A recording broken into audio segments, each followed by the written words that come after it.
Olá, pessoal. Sejam todas e todas muito bem-vindos à nossa revisão do Revisa Júris. Nós estamos agora na semana da prova do ENAM e, por conta disso, a gente sabe que o tempo de vocês é extremamente curto. Esse tempo que conta mais é o custo-benefício. E, por conta disso, a nossa revisão no dia de hoje vai ser uma revisão com um ritmo mais acelerado, tá, pessoal? A gente não vai aqui ficar aprofundando muito cada um dos institutos jurídicos. O objetivo é a gente pegar o edital de vocês, ver quais são as matérias que estão previstas no edital de vocês, e a gente vai trazendo, pontuando cada um dos tópicos mais importantes que a gente acha em relação à jurisprudência, principalmente para vocês irem rememorando os tópicos mais relevantes. Tá, pessoal? Meu nome é Rodrigo Aita, eu sou o coordenador do curso de especial do ENAM, do Resolva Júris, aqui da Escola da Magistratura do Estado do Rio Grande do Sul.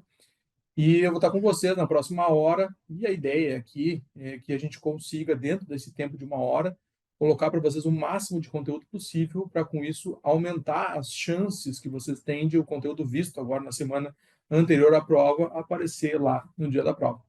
Só lembrem que a gente tem uma particularidade, que é processo penal, não sei que cargas d'água, não está como uma matéria autônoma na prova da magistratura, mas está prevista dentro do tema de constitucional. Então, por conta disso, não é todo o processo penal que cai.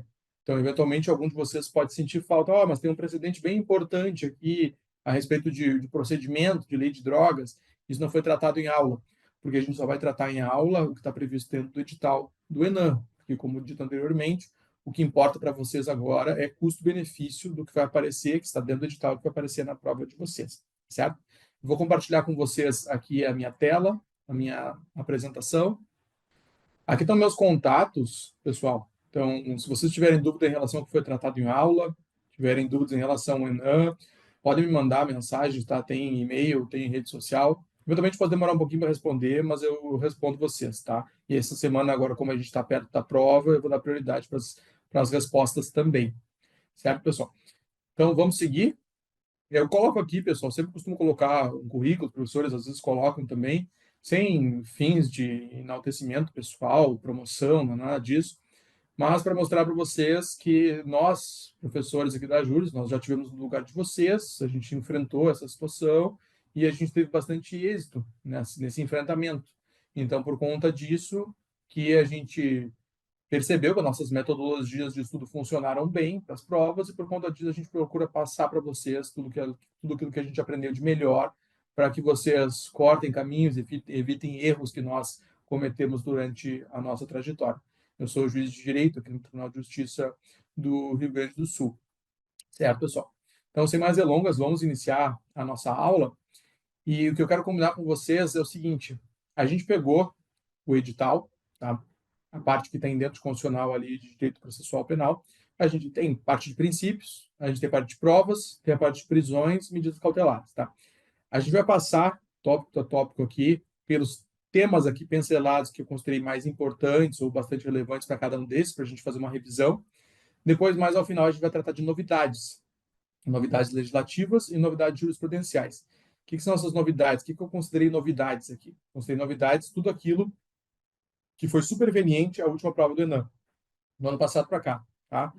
Mas da segunda metade do segundo semestre do ano passado para cá, a gente traz as leis que mudaram de processo penal mais importantes, traz os julgados mais importantes do STF e do STJ, claro, dentro do nosso edital, evidentemente. Então vamos lá, pessoal. Vamos começar o nosso ritmo de aula aqui acelerado para a gente ter o máximo possível de conteúdo. Vamos começar com o devido processo legal. Duplo grau de jurisdição, pessoal, é previsto na nossa Constituição Federal, ele não é previsto explicitamente, só implicitamente. Onde, professor? Quando a Constituição fala dos recursos, quando ela estrutura os tribunais, mas a previsão expressa, ela está no nosso ordenamento jurídico? Sim, está. Onde? Na Convenção Americana de Direitos Humanos, que, como vocês bem sabem, tem status supralegal no nosso ordenamento. Depois, indivíduo que apresenta documento falso, ele responde por essa falsidade, ainda que ele esteja alegando que essa apresentação foi feita como um meio de defesa. A STJ nos diz, com entendimento simulado, sim, responde por esse crime, certo? Ninguém tem o direito de cometer outros crimes para se defender. A gente vai ver mais adiante na prova ilícita Tem uma pequena exceção, respeitada a razoabilidade e a proporcionalidade, mas responde sim pela utilização desse documento falso, certo? Decisão de extinção da punibilidade baseada em certidão de óbito falsa. O que é que a gente aprende em processo penal, pessoal? Só existe revisão criminal em prol do acusado, não em prol da sociedade, né? Ou em prol da acusação, melhor dizendo. E o que acontece quando há uma decisão e transita em julgado, extinguindo a punibilidade e depois se percebe que nossa certidão de óbito falsificada, que amparou uma decisão de extinção da punibilidade, não vai fazer coisa julgada. Tá? Por quê? Por um princípio maior do direito de que ninguém é beneficiado da própria torpeza, certo? Entendimento consolidado nos tribunais superiores. Então, ele vai continuar respondendo ao processo que tinha sido extinto anteriormente, e ainda vai responder pela falsificação ou uso de documento falso. Depois, atração por continência ou conexão de processo quando tem um réu com prerrogativa de função. Então, temos dois ou mais réus, um tem prerrogativa de função, o outro não. Os crimes dentre eles são conexos ou continentes. Podem ir todos para o tribunal? Podem, mesmo que só um tenha prerrogativa, sim. Mas quem é que decide se vai manter todos juntos ou se vai cindir o processo é o tribunal de destino. Tá bem? Depois, defesa técnica por advogado em PAD, processo administrativo disciplinar, é indispensável? De acordo com o Supremo Tribunal Federal, não é indispensável. Tá? Pode haver a defesa sem advogado em processos administrativos disciplinares no âmbito da administração pública. Qual é a exceção? PAD na execução criminal. PAD na execução penal precisa sim de advogado ou de defensor público. Depois, pessoal, vamos seguir para a contraditória e ampla defesa. Constitui nulidade a falta de intimação do denunciado para oferecer contrarrazões ao recurso da rejeição da denúncia, não suprindo a consultativa. Isso é uma súmula antiga do STF, mas que volta e meia cai em prova de novo, eu preferi colocar aqui para vocês. O que acontece? Se é uma rejeição da denúncia, o contraditório não foi inaugurado ainda. Concordam comigo? Porque o juiz recebe a denúncia, depois cita o réu para oferecer resposta à acusação. Se for rejeitada a denúncia, não houve citação ainda. E há um recurso do Ministério Público, um rese, no tribunal. O que acontece quando há esse rese? Deve haver a citação do acusado para oferecer as contrarrazões, tá? Para que haja um contraditório no tribunal a respeito da modificação ou não dessa decisão que beneficiou o réu. Não pode simplesmente nomear um defensor dativo, certo? Isso viola o contraditório. Depois, princípios de contraditório e ampla defesa determinam que a defesa técnica se manifeste depois. Réu fala sempre por último. Tem corréus, um é colaborador, o outro não, um fez uma denúncia do outro, não, o outro não. Sempre aquele que foi o alvo das denúncias, aquele que foi o alvo das colaborações, das delações, ele fala por último. Porque existe uma carga acusatória na delação. Você deve concordar comigo. Também nos tribunais, procurador de justiça, mas ele não é custos iuris, custos leis, não deve falar por último, não. Inclusive, ele integra. Existe uma discussão a respeito disso, mas ele integra o Ministério Público e, por conta disso, a defesa, por conta disso e por conta da ampla defesa do contraditório, ele deve, sim, falar sempre por último o réu. Depois, precisa de defesa técnica no interrogatório, na fase do inquérito policial. Uma discussão grande aqui, pessoal, em função da nova lei que nós tivemos já alguns anos atrás, modificando o estatuto da OAB e dizendo que haveria nulidade absoluta se não houvesse acompanhamento do advogado na fase pré-processual também. Como que o STF interpretou? Deu uma interpretação conforme a Constituição para essa norma e disse o seguinte: olha, se espontaneamente ele prestou seu interrogatório, não pediu a presença do advogado, tudo bem, não tem problema nesse interrogatório policial. Até mesmo porque a gente sabe que não vai haver possibilidade de condenação com base em elementos exclusivamente produzidos no âmbito da investigação, certo? Agora, se esse investigado ele pediu a presença do advogado e essa circunstância, essa possibilidade foi negada a ele, bom, aí sim é caso de nulidade, certo? Então não pode haver a negativa para que haja a presença do advogado, mas se ele concorda em prestar o seu depoimento, seu interrogatório na fase policial sem advogado, não há nulidade. Depois, juiz pode condenar se o Ministério Público pede absolvição? É um caso polêmico, tá? Mas vocês vão responder a prova de vocês que sim. Sim, por quê? Primeiro, porque o artigo 375 permite, certo? E a gente sabe que as normas elas têm uma presunção de constitucionalidade, até que não se reconheça a sua inconstitucionalidade. E ainda, nós temos uma série de precedentes do STJ admitindo essa possibilidade, mas vejam que não é uma questão tranquila. Primeiro, a gente tem um precedente, esse ARESP que eu trouxe para vocês aqui na tela, do STJ, que diz o seguinte: olha, o juiz até pode condenar se o Ministério Público pedir absolvição, mas já que a acusação está pedindo absolvição, o ônus de fundamentação, de motivação, a musculatura argumentativa e robustez de provas deve ser muito mais relevante.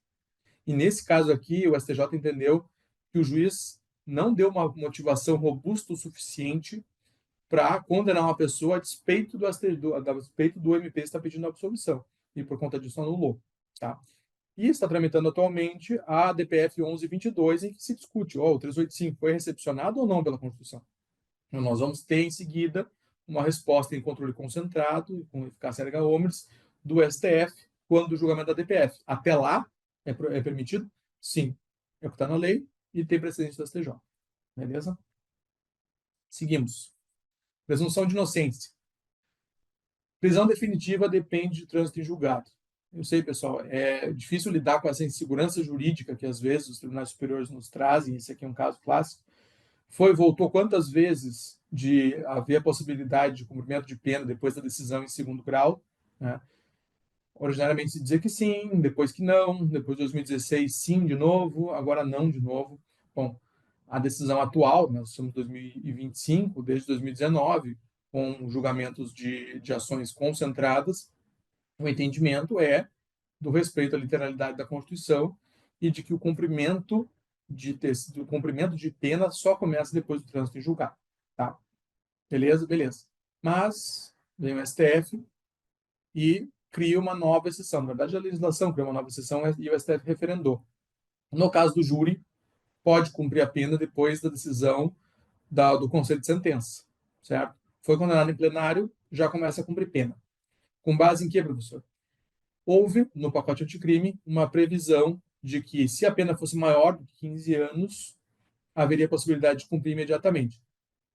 Foi questionada a constitucionalidade dessa previsão, até porque o STF tem aquele entendimento de que precisa haver o trânsito em julgado para o cumprimento da pena, certo? O STF tem precedentes em que não permite a prisão chamada ex lege. O que é a prisão ex lege, o que deriva da lei? A lei determina que a pessoa seja presa em determinado momento, tá? Sem que estejam previstos os requisitos, ou sejam presentes os requisitos da prisão cautelar ou da prisão preventiva. A STF rechaça essas possibilidades.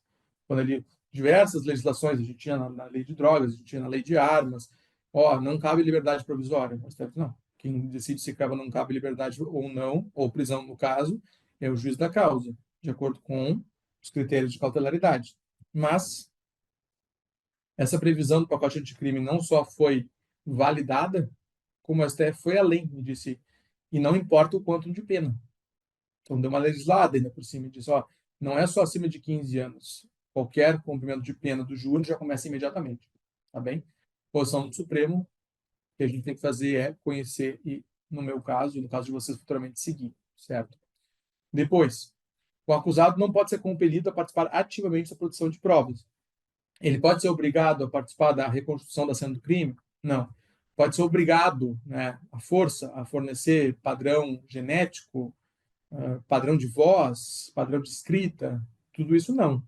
Mas, para a conduta passiva do reconhecimento pessoal, pode. Ele só precisa ficar parado.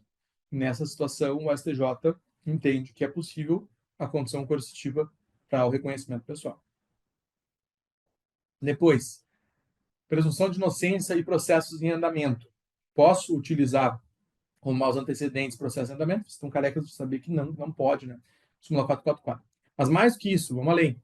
Também não posso usar para nenhuma outra das circunstâncias judiciais do artigo 59. Então, não posso usar como maus antecedentes, também não posso usar como culpabilidade, não posso usar como personalidade, não posso usar em nenhum desses vetores. Tá bem? Depois, esse número 5 aqui é importante, pessoal, porque nós vamos ver mais adiante, quando a gente tratar de novidades legislativas, que foi criado um cadastro nacional de predadores sexuais, certo? E já havia um cadastro em Mato Grosso. E esse cadastro, a criação desse cadastro foi considerado constitucional, certo? Pelo Supremo Tribunal Federal. Ah, professor, então quer dizer que a lei nacional, obviamente, também vai ser considerada constitucional. Não necessariamente, e eu até acho que provavelmente não seja por uma situação aqui de diferença. Na lei estadual de Mato Grosso, foi prevista depois a inclusão nesse cadastro, depois da condenação definitiva, depois que já encerrou a presunção de inocência. E a previsão federal, que a gente vai ver mais adiante, é de que o cadastro seja alimentado, a pessoa seja incluída no cadastro, já depois da decisão de primeiro grau. Então, isso pode gerar, sim, uma mudança de entendimento, porque são situações diferentes. Tá bem? Prova e lista, pessoal, vamos lá. O princípio da vedação da prova e lista não é absoluto, sendo admissível que uma prova e lista seja utilizada a favor da defesa. Então, prova e lista a favor da defesa é possível? Sim, é possível. Onde é que a gente tira isso? Na doutrina absolutamente majoritária, e não existe um precedente do STF bem claro sobre isso. Né? Consta emenda ali, que foi amplamente debatido, mas a gente percebe de trechos dos votos dos ministros que eles são majoritariamente favoráveis a essa tese. Ah, professor, mas pode tudo? Não. Razoabilidade e proporcionalidade. Imagine que dois casos extremos diferentes.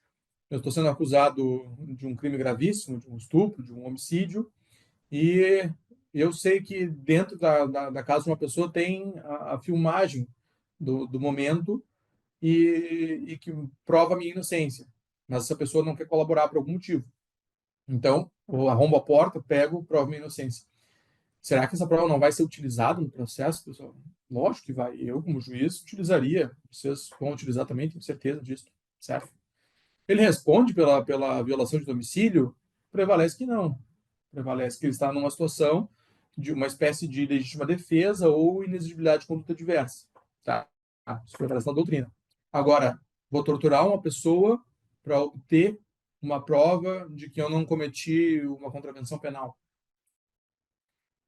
Aí é complicado, né, pessoal? Será que essa prova vai ser usada para da defesa mesmo assim? Não saberia dizer. Depende de como a jurisprudência vai se posicionar daqui para frente. Mas certamente entendo que não é caso de razoabilidade e proporcionalidade para essa pessoa não responder por esse crime de tortura, certo? Depois, o juiz que conhece a prova ilícita, ele pode decidir? Pode. Tá? Duas tentativas já houve de fazer com que o juiz que conhecesse o conteúdo da prova ilícita fosse afastado do processo.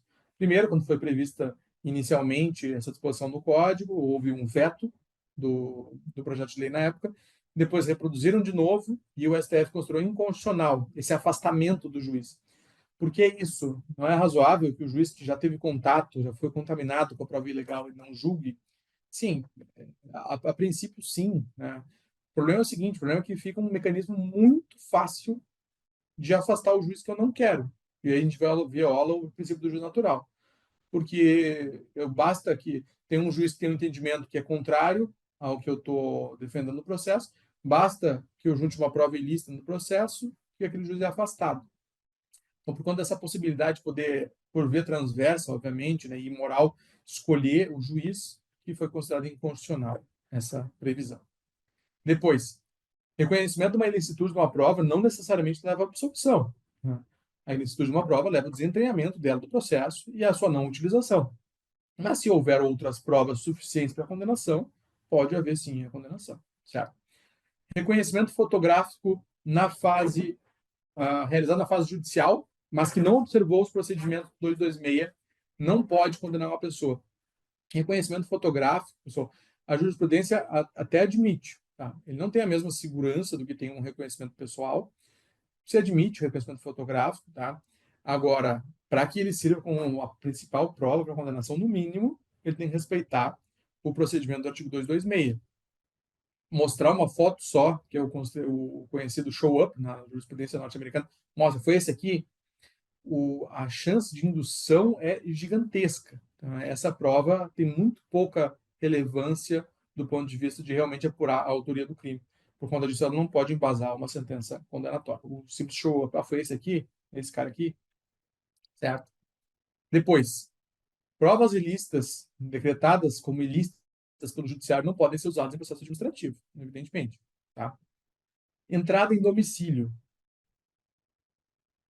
Como é que funciona a entrada forçada em domicílio? Bom, nas hipóteses específicas constitucionais de flagrante delito, certo? Se está acontecendo um flagrante delito dentro de uma residência, as autoridades policiais podem ingressar? Podem, tá? Mas deve haver fundadas suspeitas. Não adianta eu estar olhando uma casa, não tem nada acontecendo, arrombo a porta, procuro, aí lá dentro encontro droga, ou lá dentro encontro uma arma. Digo, tá, é um flagrante delito, crime permanente, então posso. Não, não pode, essa prova é ilícita. Deve haver fundadas razões. Por exemplo, olha, estão monitorando, entrou gente com uma sacola suspeita, venderam coisa ali na frente, ou olhou por uma janela, viu uma pessoa enfiando uma coisa na cintura.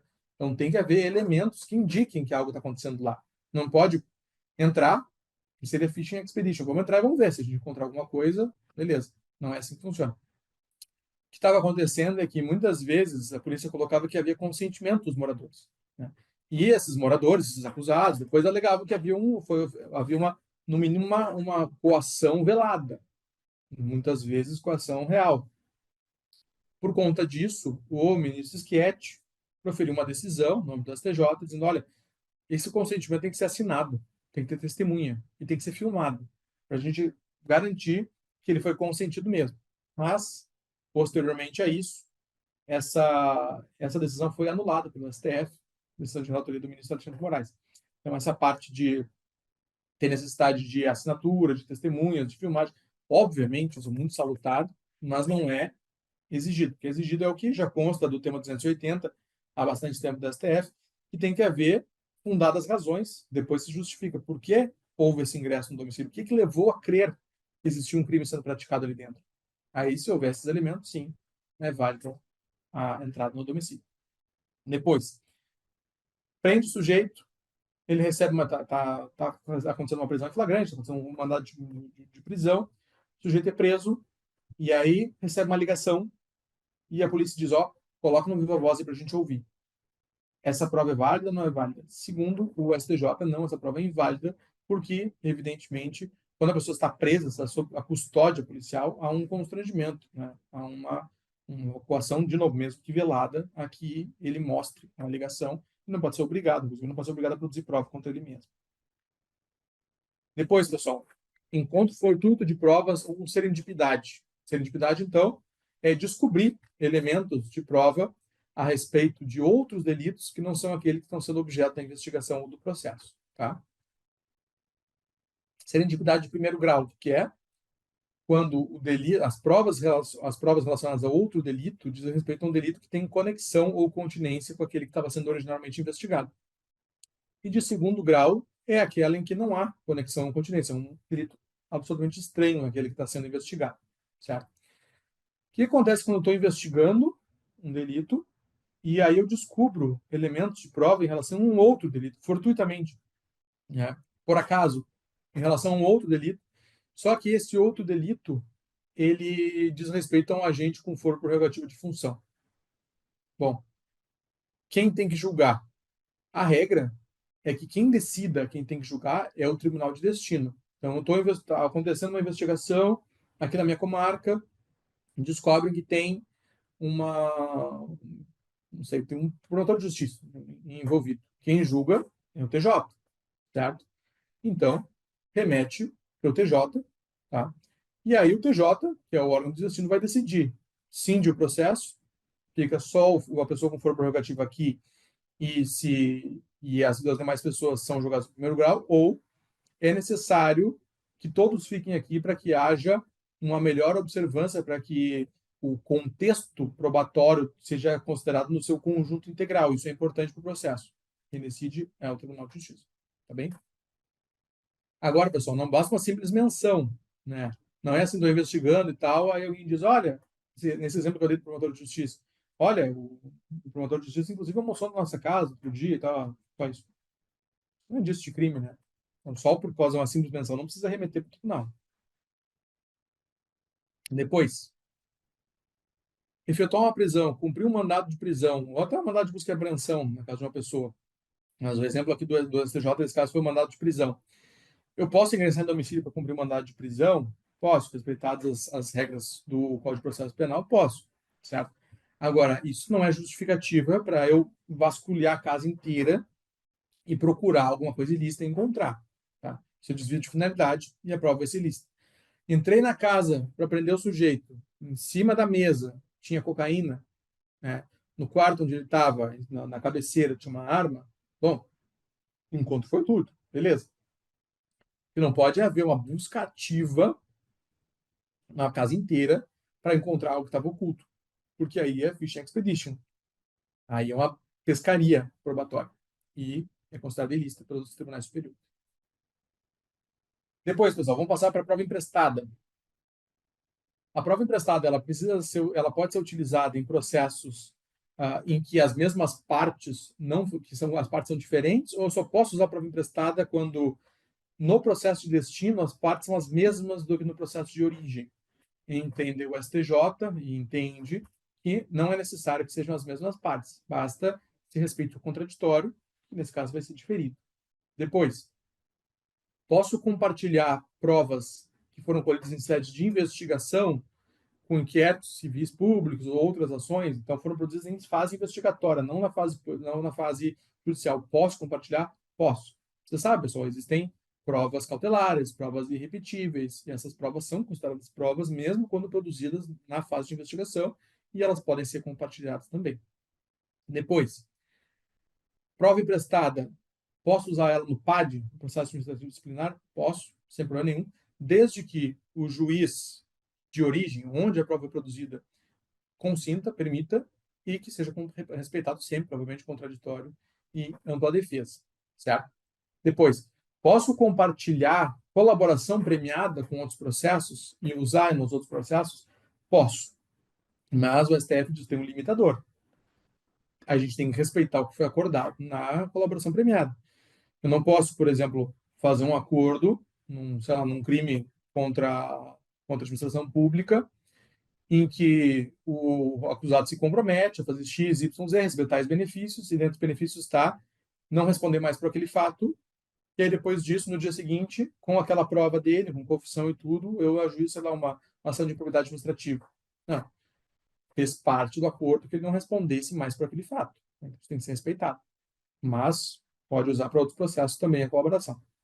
Depois, se há o pedido de prova emprestada de uma interceptação telefônica, eu não posso mandar para o processo de destino só alguns trechos selecionados pela autoridade policial. Tem que ir tudo. A gente vai ver no próximo tópico que a defesa tem que ter acesso a toda a prova produzida na interceptação telefônica. Se no processo original ele tem que ter acesso a tudo para não comprometer a ampla defesa, obviamente que no processo de destino também tem que ter acesso a toda a integralidade das conversas, certo? Falando da interceptação telefônica, já existiu antigamente uma discussão a respeito de que a gente pode prorrogar a interceptação telefônica pelos 15 dias uma vez só ou quantas vezes forem necessárias. Há muito tempo o STJ e o STF já dizem, olha, quantas vezes forem necessárias, de 15 em 15 dias, quantas vezes forem necessárias. Tá? Mas tem que haver uma motivação, ainda que sucinta. Não basta dizer renovo, renovo. Tem que dizer renovo por algum motivo. Foi demonstrado pela autoridade policial que é importante para a continuidade das investigações, por isso, por isso. Pode ser sucinta, pode ser resumida, mas tem que ter uma motivação concreta. Depois, lembra que a interceptação ela é subsidiária. Não é. Tem um monte de provas para fazer, para produzir, vou direto na interceptação. Ela é subsidiária. Ela é reserva, tá? Quando ela é necessária. Por quê, pessoal? Porque ela devassa muito a intimidade das pessoas. Tá? Não esqueçam que junto com conversando com o réu está uma outra pessoa. E pode ser uma outra pessoa que não tem envolvimento nenhum. O réu está lá, com o telefone dele sendo interceptado.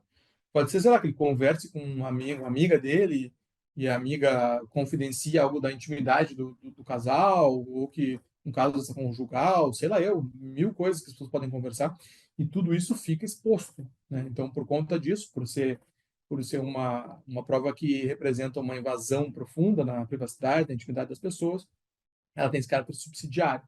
Hein? Transcrição integral. Preciso transcrever tudo das conversas? Lógico que não, até porque a maior parte das conversas que uma pessoa tem, mesmo quando ela está praticando atividades criminosas, são conversas mais inofensivas, né? O réu pode estar conversando com o filho, pode estar conversando com um amigo, conversando com um colega de trabalho.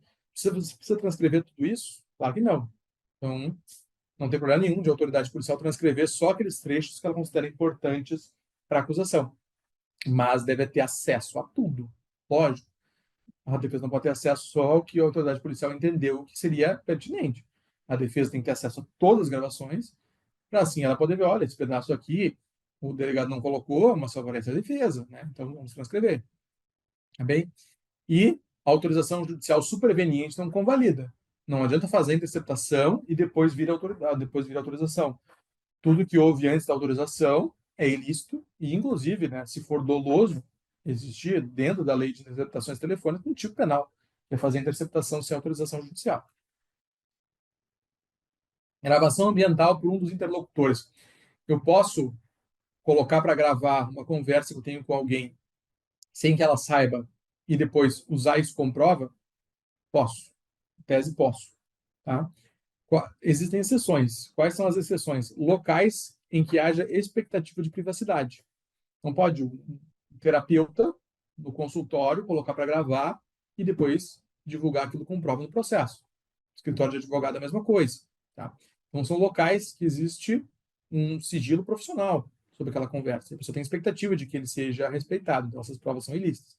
As outras conversas, né? Estou conversando com uma pessoa, quero provar que ela cometeu um crime contra mim, coloco o celular para gravar, finjo que eu não estou fazendo nada, ela produz uma prova contra ela, eu uso, entrego na polícia, não tem problema nenhum. Tá? Depois, comunicações telefônicas do investigado legalmente interceptadas podem ser utilizadas para formação de prova em favor de outro interlocutor, ainda que advogado. Então, uma pessoa está interceptada legalmente. Tá falando com outra pessoa produz provas de que ela cometeu aquele mesmo crime junto com ela, um outro crime. Posso usar? Posso. E se essa pessoa que ele está falando é um advogado? Bom, se essa pessoa que ele está falando é advogado dele e o advogado dele praticou crimes também, ele vai ser, a prova poder ser utilizada contra ele, porque ele não está atuando como advogado, está atuando como criminoso. Olha só, vamos fazer o seguinte, eu já consegui o dinheiro aqui para a gente comprar a testemunha tal. Ó. Isso não é advogado, isso é criminoso. Contra ele pode ser usada a prova, sem problema nenhum. Depois, decisões que autorizam a interceptação telefônica, elas admitem a fundamentação per relacione, aquela por referência. Então, assim, digamos, uma atenuante para aquilo de que tem que ficar sempre fundamentando as renovações. Tá, eu posso utilizar a fundamentação per relacione, não preciso repetir tudo de novo. Olha, naquela primeira decisão eu já expliquei todos os motivos, isso.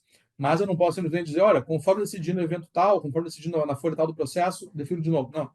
Tem que dizer, olha, decisão foi a decisão do evento tal, da folha tal, ela se mantém, atualmente ainda é contemporânea a medida, porque no último relatório o delegado disse que é por isso que precisa fazer isso. Ponto. Então pode haver uma fundamentação pela relacione, mas desde que haja uma consideração nova, autônoma a respeito da situação atual do processo. Tá? Prisão em flagrante, pessoal. Não existe crime quando a preparação do flagrante pela polícia torna impossível a consumação. Essa é súmula antiquíssima do STF, volta e meia cai em prova de novo.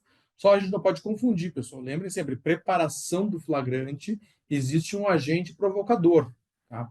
Ou seja, o acusado, o investigado, ele é incitado, ele é provocado à atividade criminosa, certo? Isso é prova ilícita. Agora, flagrante esperado, a polícia sabe que vai haver uma situação de flagrante, ela espera para atuar no momento mais oportuno, isso não é ilícito, tá bem? Audiência de custódia, pessoal, audiência de custódia, que tinha previsão só na Convenção Americana e passou a ter no nosso CPP. A audiência de custódia é aquela é aquele direito que a pessoa tem depois de ser preso, de ser levado perante um juiz, tá? No prazo de 24 horas. É um direito público e fundamental. Tá? Ter uma audiência de custódia, ser apresentado para o juiz depois de ser preso, é um direito fundamental. Beleza? Beleza. Agora, a não realização da audiência no prazo de 24 horas não autoriza o imediato relaxamento. Não é porque passou de 24 horas que vai ser concedida a liberdade provisória ou relaxada a prisão. É questão de razoabilidade, pessoal. Imagina, o juiz é preso às 5 da manhã, aí é comunicado às 5 e meia da manhã para o judiciário. Aí a polícia penal não consegue levar no mesmo dia, vamos levar amanhã de manhã, tudo bem. Aí o juiz marca audiência para as 8 da manhã. Pô, passaram 26 horas, então vamos soltar o cara, mesmo que ele esteja respondendo por mais atrocidades do mundo. Claro que não, né, pessoal? Razoabilidade. Né?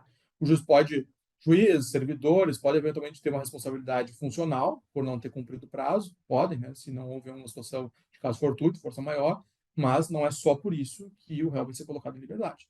Prisão preventiva e prisão temporária agora. O juiz pode converter de ofício a prisão em flagrante em prisão preventiva? Não. Havia uma discussão disso antes, mas com o pacote anticrime, de acordo com o Supremo e com o STJ, ficou pacificado que o juiz não pode converter de ofício a prisão em flagrante em prisão preventiva. Depois, viola o princípio da proporcionalidade a tentativa de compatibilizar a prisão preventiva com regime inicial de cumprimento de pena aberto ou semiaberto. O que acontece aqui, pessoal? A pessoa está respondendo o processo, está presa preventivamente, e aí sobrevém uma condenação em regime aberto ou semiaberto. Aberto é muito difícil, né, de a gente sustentar uma compatibilização. Mas o STJ tem uma jurisprudência, o STJ, Superior Tribunal de Justiça, tem uma jurisprudência de que pode haver a compatibilização, desde que seja convertida essa prisão preventiva, é uma prisão preventiva que respeite os aspectos do regime semiaberto, mas pode. O STF, mais recentemente, diz que não, que a prisão preventiva só é compatível com uma condenação em regime fechado. Tá? Sei, pessoal, a gente não vai entrar em uma análise mais aprofundada aqui. Eu sei que isso gera alguns problemas. Eu, particularmente, a minha jurisdição não tem problema nenhum em seguir a jurisprudência do STJ nesses casos, quando é situações de Maria da Penha, porque as condenações muitas vezes não são em regime fechado, mas há uma temeridade em relação à vítima. Mas, para fins de prova, eu acho mais seguro que vocês vão com a posição do STF, uma questão de hierarquia, porque é um precedente recente, e dizer que a prisão preventiva não convive com uma condenação em regime aberto ou semiaberto, mesmo semiaberto, tá bem? Depois, dever de revisão. Existe uma previsão agora no CPP que o juiz a cada 90 dias tem que rever a prisão preventiva, a necessidade da prisão preventiva. Mas isso, evidentemente, não vale quando o réu está foragido. O juiz não precisa ficar modificando, não precisa ficar fundamentando de novo e de novo a decretação da prisão preventiva 90 dias se o réu está foragido. Né? A ideia é de o juiz mostrar que ainda é necessária uma prisão, nem houve uma prisão ainda. Tá bem? O fato de o réu não ser localizado é motivo para preventiva. Antigamente se dizia evasão do distrito da culpa, a expressão já está virando arcaica. Né? Não é possível, pessoal. Não é possível. Não é porque o réu não foi localizado que está em risco a aplicação da lei penal. Pode ser que ele simplesmente tenha mudado de endereço, certo? Então, não é motivo suficiente por si só não localizar ele para citar, por exemplo, ou para interrogar durante o inquérito policial, que vai ser decretada a prisão preventiva. Depois, transcurso de mais de 90 dias não acarreta automaticamente a revisão da prisão. Foi a mesma coisa que a gente disse em relação ao prazo das 24 horas para audiência de custódia. Não é porque passou 91 dias que a prisão tem que necessariamente ser revogada. Não é assim que funciona. De novo, o juiz pode eventualmente responder disciplinarmente, porque não está respeitando o prazo de revisão. Né? Pode, mas não é porque passou 91 dias que vai ser imediatamente colocado em liberdade o acusado, certo? Lembre também que, de acordo com o entendimento do STF, não há essa necessidade de revisão da prisão a cada 90 dias para os tribunais superiores. Para nós aqui embaixo vale, para os tribunais superiores não. Depois, prática de atos infracionais. A gente diz assim, quando a pessoa atinge a maioridade, para fins penais, seus antecedentes infracionais, quando eram adolescentes, não servem para mais nada. Mas não é bem assim, existe essa exceção. Eu posso usar esses antecedentes infracionais para averiguar a periculosidade desse indivíduo para fins de decretação de uma prisão preventiva. E a conclusão aqui é evidente. Você imagina o seguinte: a pessoa praticou um latrocínio com 17 anos e 11 meses, aí praticou outro com 18 anos. Não vou usar o latrocínio do mês passado para justificar o perigo à ordem pública. Lógico que eu vou usar, tá, pessoal? Agora, o STJ diz, mas temos que cuidar. Se foi um fato grave, mesmo se não passou tempo demais, e se realmente houve a constatação da prática desse fato. Então, não é qualquer ato infracional que vai levar à decretação da prisão preventiva depois da maioridade. Evidentemente, né, que isso tem que ser interpretado de acordo com o tempo que já passou, com a gravidade do fato praticado anteriormente, no novo fato praticado. pela demonstração, pelos robustez dos elementos de informação de que realmente tem acontecido o fato anterior. Depois, o juiz pode negar a prisão domiciliar para uma mulher gestante ou responsável por criança ou pessoa com deficiência? Pode, nas hipóteses legais, tá? Se o crime for com violência ou grave ameaça, se o crime foi praticado contra os próprios descendentes, mas o STF e o STJ ainda admitem uma cláusula de abertura para dizer, olha, além das hipóteses previstas no CPP, o juiz pode deixar de conceder uma prisão domiciliar para uma mulher gestante no lugar da prisão preventiva, ou uma pessoa responsável por criança ou pessoa com deficiência, desde que haja uma situação excepcionalíssima que seja bem fundamentada no processo. Bem, prisão temporária, pessoal. O STF julgou a constitucionalidade da prisão temporária, deu uma interpretação conforme. É interessante a gente notar o seguinte: além dos requisitos que a gente já conhece da lei de prisão temporária, o STF diz que ainda tem que estar presentes os requisitos de contemporaneidade e da subsidiariedade em relação às cautelares diversas. Que é bem interessante porque é previsto no CPP para as prisões preventivas e não é previsto para a prisão temporária na sua lei própria. Mas o STF diz que se aplica, sim, por analogia, esses requisitos da prisão preventiva para a prisão temporária também, certo? Depois, medidas cautelares diversas, as medidas do 319, diversas da prisão, elas são preferenciais em relação à prisão preventiva. Significa o seguinte, que eu só vou aplicar uma prisão se não for cabível a medida cautelar diversa. Então, existe fumus comitis delicti, existe periculum libertatis. O que eu vou fazer? Vou aplicar uma medida cautelar diversa da prisão. Ah, mas ela não é suficiente. Bom, só assim eu vou aplicar a medida extrema da prisão.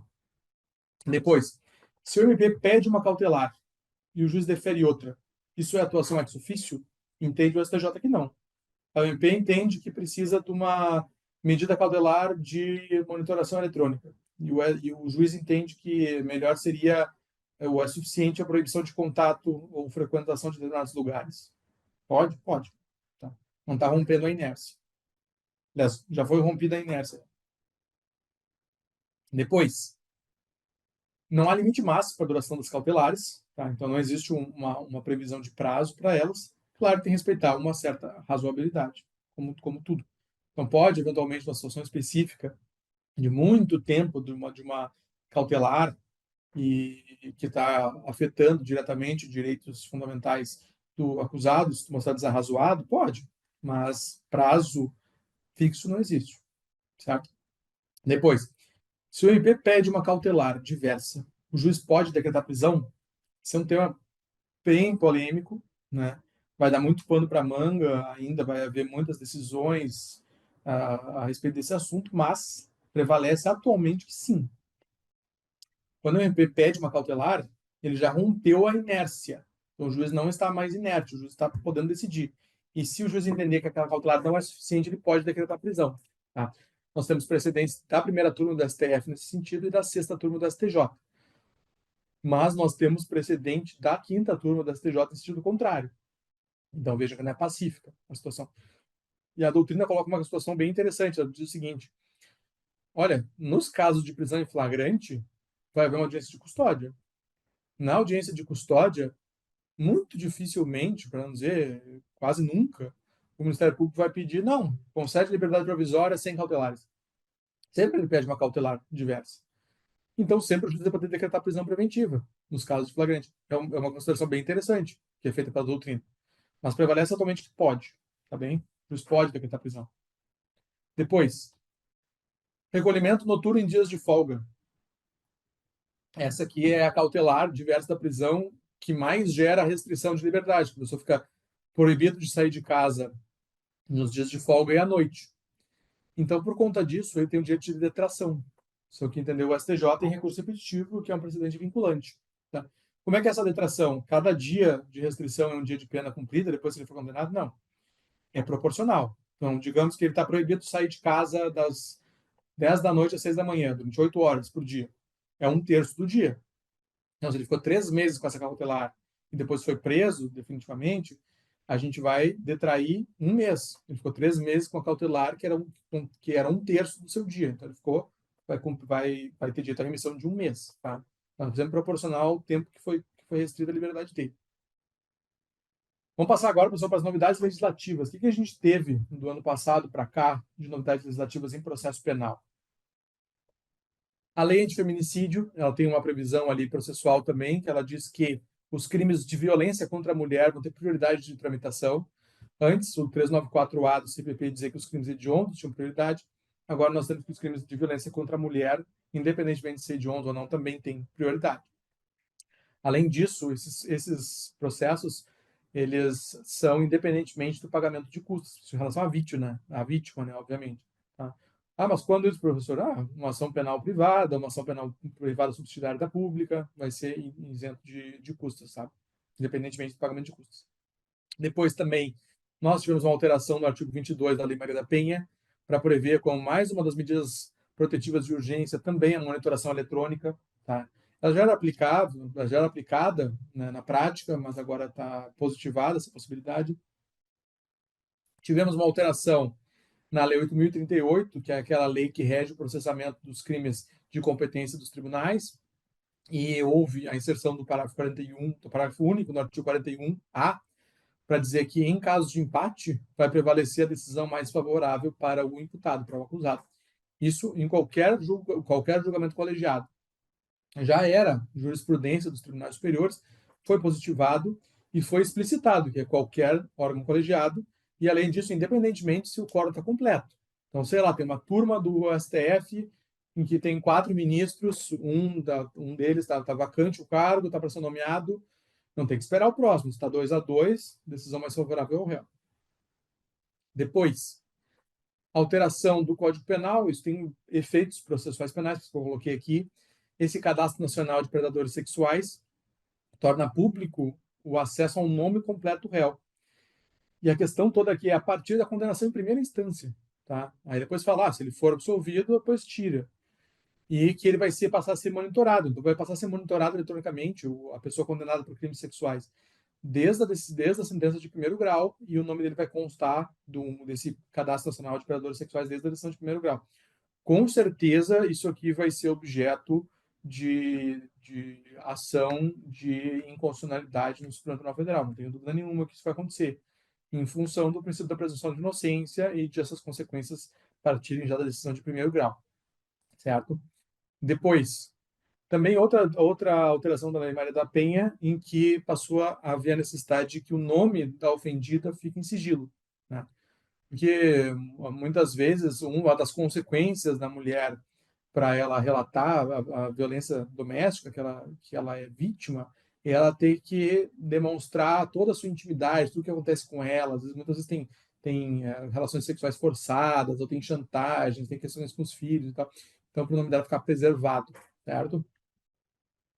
Novidades do STF. O que teve de julgado do STF para cá? 2 julgados que eu achei importantes. Primeiro, esse não está bem no edital de vocês, mas assim como é muito importante, né? E tem a parte de constitucional que fala do Poder Judiciário, não vamos pegar todo excesso aqui. A gente aprendeu até pouco tempo atrás que o foro por prerrogativa de função, ele só existe enquanto há o exercício da função. Tá? Depois disso, ele cessa. O que estava acontecendo é que, principalmente nos casos de mandado eletivo, em que havia esse mandato acabava, né, depois de um período fixo de tempo, como são todos os mandatos eletivos, havia a remessa de novo para o primeiro grau do processo. Ele já estava andando há muito tempo, aí começava tudo de novo perante um outro juízo, né, uma pé de toda a situação de novo, atrasava muitos processos. Então, o STF entendeu que é mais razoável que, se o crime foi praticado no exercício da função e ele vai ser julgado no tribunal, que a Constituição determina que seja, mesmo que haja a cessação do exercício da função posteriormente. E ainda que a investigação comece, ou o processo comece só depois da cessação do cargo. Então, se for praticado durante o exercício do cargo, vai ser julgado no tribunal onde há prerrogativa de função, mesmo que cesse depois. Beleza? Segundo julgado, absolvição amparada no quesito genérico no júri. Você sabe, em linhas gerais, os jurados votam. Materialidade, o crime existiu? Sim. Autoria, foi o réu, o autor, o partícipe? Sim. Depois, o jurado absolve o réu, quesito genérico de júri. que a defesa sempre defendeu e a doutrina defende com muita garra? O quesito genérico é um quesito para que o réu seja absolvido, independentemente do motivo, político ou convicção dos jurados. Tá? O que o STF entendeu agora no julgamento recente, tema 1087, um tema bem importante? Olha, cabe recurso, o recurso 593 3D é aquele julgamento manifestamente contrário à prova dos autos.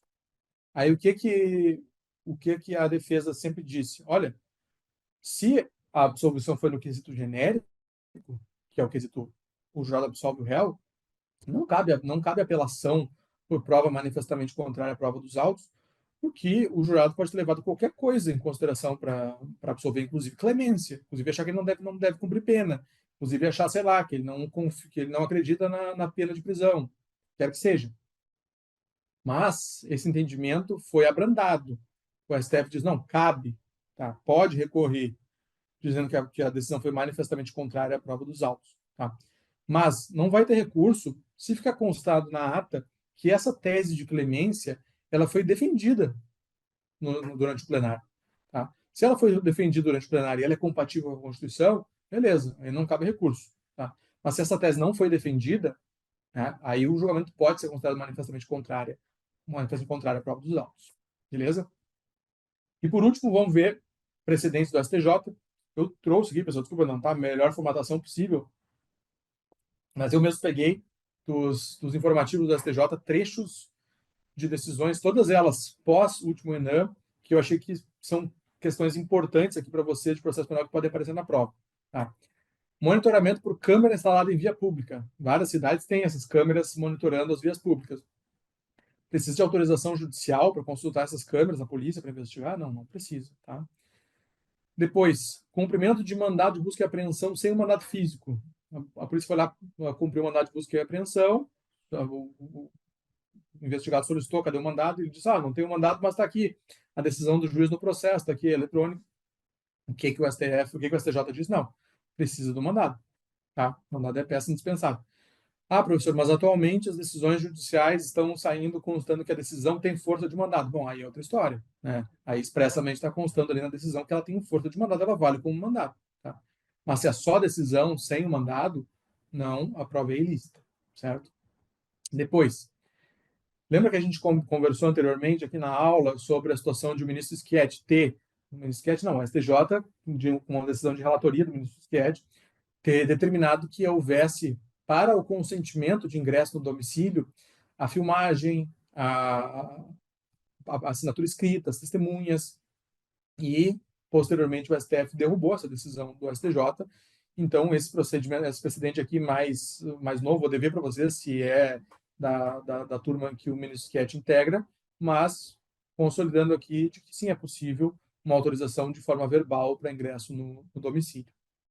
Depois, não pode o tribunal, imagina o tribunal julgando um habeas corpus e ele dizendo o seguinte, realmente a decisão que decretou a prisão está mal fundamentada e tal, mas acho que ele deve ser preso por isso, por isso, por isso.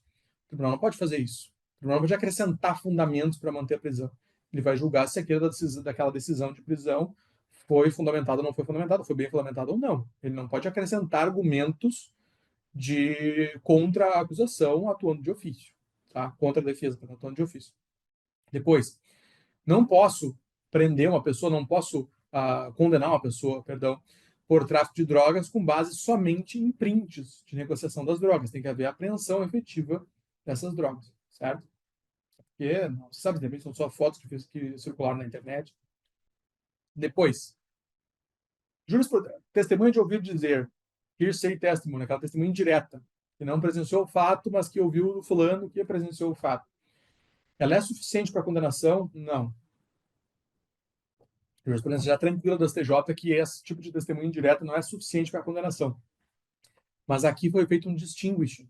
Aqui foi admitida uma condenação com base em testemunhas de ouvir dizer e outros elementos de prova, porque ficou bem demonstrado no processo que o réu era um sujeito muito perigoso e que todas as testemunhas, muito provavelmente, que eu não tenho na minúcia das decisões das instâncias anteriores, mas muito provavelmente ligado a uma facção criminosa de tráfico de drogas, e que as testemunhas tinham muito medo de depor em juízo e confirmar os seus depoimentos que deram na fase policial. Então, diante dessa circunstância concreta, é possível, sim, basear a condenação em testemunhos indiretos, complementados com as provas que foram produzidas no inquérito policial. Tá? Não é uma jurisprudência consolidada, mas é um precedente bem interessante do STJ. Depois, formalização da confissão para a NPP. Estavam sendo negadas a NPPs para alguns indivíduos que tinham direito em tese, porque eles não confessaram na polícia. O que o STJ está dizendo? O momento da confissão não é exigido na lei que seja durante a investigação policial. Então, pode a confissão ser feita no momento da formalização do NPP. Tá? Formaliza a confissão e já lavra o NPP. Pode, não tem problema. Tá? Absolvição com base no quesito genérico. Vejam o presidente do STJ aqui dizendo que sim, que é possível absolver com base no quesito genérico, em função da soberania dos vereditos, em função do princípio da íntima convicção dos jurados. Mesmo que é um tema bem candente, mas a gente tem que observar o precedente anterior que a gente mostrou do STJ, do STF, que é mais recente, que é de um tribunal de alçada superior, de hierarquia superior, no nosso desenho constitucional, dizendo que pode, mas a tese de clemência tem que ter sido abordada nos debates, certo? Depois, não existe ilegalidade na abordagem que partiu do informe prévio. Aqui, nesse caso aqui, uma pessoa anônima ligou e disse, olha, vai passar um carro tal, placa tal, com essas características, e nesse carro aí vai ter droga. Aí a polícia abordou. Lembra que a abordagem a veículos é considerada uma busca pessoal, não uma busca domiciliar. Tá? Precisa ter alguma fundada suspeita. Pode ser de ligação telefônica anônima, a jurisprudência é vacilante. Denúncia anônima para ingresso domiciliar, nem pensar. Denúncia anônima para busca pessoal é vacilante a jurisprudência, mas nesse caso o STJ disse, olha, foi muito robusta essa informação.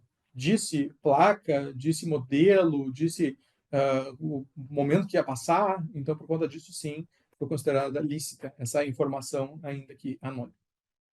Depois, se a polícia enxergar alguém vendendo drogas na via pública, tá?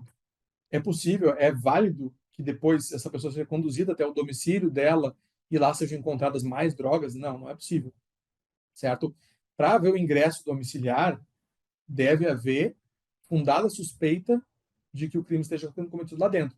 Não posso abordar uma pessoa na rua com tráfico de drogas e dizer, agora nós vamos lá para tua casa, vamos ver o que tem lá dentro. Essa prova é ilícita, tá bem? Depois, em situações nas quais a negativa de autoria é a única proposição defensiva, a absolvição do agente do terceiro quesito não deve subsistir quando houve votação positiva dos dois primeiros. Olha aqui, o STJ também desconstituindo uma decisão dos jurados no quesito genérico, terceiro quesito, dizendo que ele é manifestamente contrário à prova dos autos. Ele está dizendo o seguinte, olha, a única tese que foi defendida no processo foi negativa de autoria. Então, se os jurados reconheceram a autoria, eles não podem. Então, aqui vendo uma mitigação, aquele entendimento da doutrina de que os jurados podem absolver pelo que eles bem entendam. Não, então, qual o cenário que a gente tem hoje? Cabe a apelação da absolvição pelo quesito genérico, com base em que essa decisão foi manifestamente contrária à prova dos autos? Cabe sim. Mas, se uma defesa de clemência ou de outro tipo foi defendida em plenário, aí já não cabe mais. Tá bem? E, por fim, uma mudançazinha aqui em relação às medidas protetivas, o STJ deixou claro que as medidas protetivas de urgência para a Lei Maria da Penha, elas não têm prazo final. Então, a gente costumava colocar invalidade de 180 dias, probabilidade de 90 dias, a MPU. A gente já não coloca mais, eu já não coloco mais, é orientação do STJ. Tá? Elas têm duração por tempo indeterminado, enquanto perdurar a situação de risco, e não pode ser extinta automaticamente pelo transcurso de tempo.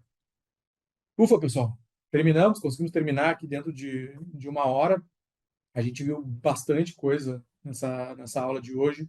A gente passou por todos os tópicos que estão previstos no edital, pincelando pontos importantes deles. A gente trouxe as inovações legislativas de processo penal mais importantes que podem estar contidas dentro do edital. Vimos os dois precedentes mais importantes de processo penal do STF do ano passado para cá. Vimos os principais julgados do ano passado para cá do STJ a respeito da direito processual penal. Então, acho que com isso, pessoal, vocês têm uma hora que passou aqui bem aproveitada. Eu espero muito que alguns dos temas que a gente tratou aqui apareçam na prova de domingo e quero desejar a vocês, todos, que tenham tranquilidade, serenidade na hora de fazer a prova. Não se esqueçam que eu costumo falar uma metáfora para meus alunos, vou compartilhar com vocês aqui também. Lembre que a gente tem duas barras, a barra do conhecimento e a barra daquilo que a gente consegue passar do conhecimento para a prova. Então não adianta ter 100% de conhecimento e chegar na prova destruído, mal dormido, ansioso. Então, não vale a pena passar a noite, véspera de prova em claro, tá? Não vale a pena se destruir na última semana. Claro, é uma semana super importante, é uma semana que a memória recente de vocês vai estar mais avivada, então deem prioridade para a lei seca de vocês, deem prioridade para ler de novo a Constituição de vocês, mas mantenham um nível mínimo, pessoal, pelo amor de Deus, de sanidade para vocês chegarem e poder fazer uma boa prova, tá? Nervoso, todo mundo fica. Eu vou dizer para vocês viram, meu currículo, fui aprovado em várias provas, fui em primeiro lugar, fui muito bem nos concursos e tal. Ah, então quer dizer que eu chegava na prova tranquilo? Não, eu chegava na prova muito nervoso. Sempre foi assim, eu só não perdi o controle. Tinha noção de que aquilo era muito importante para minha vida dali para frente, tá? Quem não tem essa noção é um pouco alienado, eu acho, né? Isso gera uma ansiedade normal. Então não é um passeio no parque, né? Prova um ambiente de tensão. A tensão ela pode ser usada, inclusive, a nosso favor para termos de concentração, que a gente não pode perder o controle, tá, pessoal? Então, fiquem tranquilos, vai dar certo, façam o que vocês conhecem, façam, confiem em vocês, né? Prestem atenção na hora de responder as questões. Se tiver em dúvida, deixa para voltar naquela questão um tempo depois, quando tiver mais tempo. Também não deixa para a última hora para preencher o cartão de resposta de vocês. Faço uma organização. Eu vou dizer para vocês bem rapidinho, assim, como eu fazia minhas provas de primeira fase, né? Eu ia passando uma matéria, tinha dúvida numa questão, tentava, não conseguia, botava um asterisco. Seguia até o final daquela matéria, que às vezes algumas questões, algumas outras questões, nos fazem gatilhos de memória e a gente consegue lembrar alguma coisa para a questão que a gente deixou para trás, tá? Terminava aquela matéria, como eu estou naquela gaveta de pensamento ali, eu estou em processo, assim, estou em direito civil, volto e tento resolver de novo aquela questão que eu deixei para trás. Se não tem jeito nenhum, assim, de eu estou entre duas alternativas e não tem situação, deixa, então, botava o segundo asterisco e terminava a prova, não ficava empacado ali. Aí fazia isso em todas as matérias, terminava a minha prova, passava para o cartão resposta, ou passava para o cartão resposta e esperava aquelas duas, ou se tinha tempo ainda, esperava para passar para o cartão resposta, voltava naquelas questões que estavam muito em dúvida, e aí se não tinha jeito de resolver, bom, aí colocava o que achava que era menos pior e ia preencher o cartão resposta. Tá, pessoal? Sempre deixando tempo suficiente, deixa a hora final para vocês preencherem o cartão, para não ter nenhum tipo de correria, tá bem? Se vocês tiverem dúvidas em relação ao que foi apresentado aqui na aula de hoje, de conteúdo, tiverem dúvidas em relação ao Enan em si, ou algo dessas dicas que eu dei para vocês aqui, podem entrar em contato comigo, pessoal, não tem problema nenhum, tá bem? Então a gente fica por aqui, eu dou um grande abraço para vocês, fiquem tranquilos, estou com vocês, se precisarem de ajuda, me contatem, eu tenho certeza que vai dar tudo certo, vocês vão conseguir exprimir na prova o conhecimento que vocês têm desse tempo todo de estudo que a gente emprega para a nossa carreira, para o nosso futuro, e eu tenho certeza que depois a gente vai se encontrar nos congressos da vida da magistratura. Tá bem, pessoal? Muito obrigado, até mais.